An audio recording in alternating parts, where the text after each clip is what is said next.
क्या दुर-ए-शहवार शहीर के बहकावे में आकर अपनी हस्ती बस्ती दुनिया बर्बाद कर देगी और क्या वलीद को उसकी कुर्बानियों का सिला आखिर मिल जाएगा। दो किनारे के आखिरी एपिसोड बहुत ही ज्यादा इंटरेस्टिंग होने वाले हैं।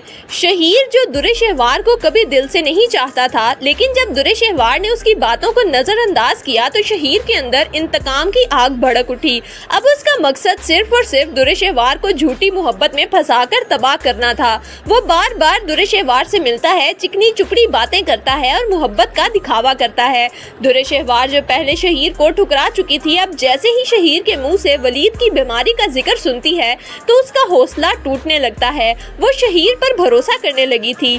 शहीर उसे बार बार मशवरा देता है, दुर-ए-शहवार तुम वलीद से तलाक ले लो, मैं तुमसे शादी कर लूंगा, तुम एक बीमार इंसान के साथ क्यों रहना चाहती हो। दुर-ए-शहवार जो कभी वलीद और अपनी बेटी दुआ को छोड़ने का सोच भी नहीं सकती, अब शहीर की बातों में आकर अपनी असल जिंदगी से दूर होती जा रही है।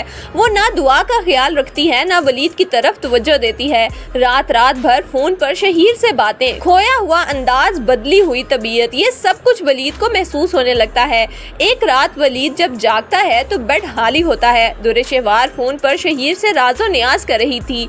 वलीद सब कुछ सुन लेता है। वो गुस्से से दुर-ए-शहवार से कहता है, तुम मुझे धोखा दे रही हो, तुम किससे बात कर रही हो। लेकिन दुर-ए-शहवार उल्टा वलीद पर इल्जाम लगाती है। आपको शर्म आनी चाहिए। अब दुर-ए-शहवार फैसला कर लेती है कि वो इस घर में मजीद नहीं रहेगी। वो अपना सामान पैक करके घर छोड़ कर चली जाती है। अपने वालिदैन के घर जाकर वो अपने बाप से कहती है, अब्बा मुझे वलीद से तलाक चाहिए। उसके माँ बाप समझाते हैं, रोकने की कोशिश करते हैं, लेकिन दुर-ए-शहवार का दिल अब किसी और के कब्जे में था।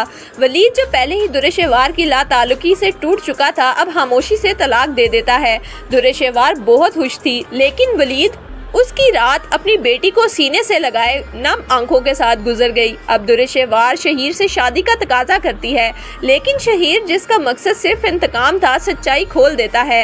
दुर-ए-शहवार जो औरत अपनी बेटी की ना हो सकी, अपने शोहर की वफा ना कर सकी, वो मेरी क्या होगी। मैं तो सिर्फ तुम्हें आजमा रहा था, तुम इस आजमाइश पर पूरी उतरी हो, लेकिन अब मैं तुमसे कभी शादी नहीं करूंगा। दुर-ए-शहवार के कदम तले जमीन निकल जाती है। अब वो तन्हा थी, बेसहारा, बेएतबार। उधर वलीद जो बेटी दुआ के साथ अकेला रह गया था, उसकी बहन कायनात उसे समझाती है कि भाई मावरा एक बहुत अच्छी लड़की है, वो ना सिर्फ आपको संभालेगी बल्कि दुआ को माँ का प्यार भी देगी। पहले तो वलीद इनकार करता है, लेकिन फिर दुआ के मुस्तकबिल को सोचते हुए मावरा से निकाह कर लेता है। मावरा वलीद की जिंदगी में खुशियों की रोशनी लेकर आती है। दुआ को एक माँ मिलती है और वलीद को एक वफादार साथी। जब दुर-ए-शहवार को खबर होती है कि वलीद ने मावरा से शादी कर ली है तो वो गुस्से से तड़प उठती है।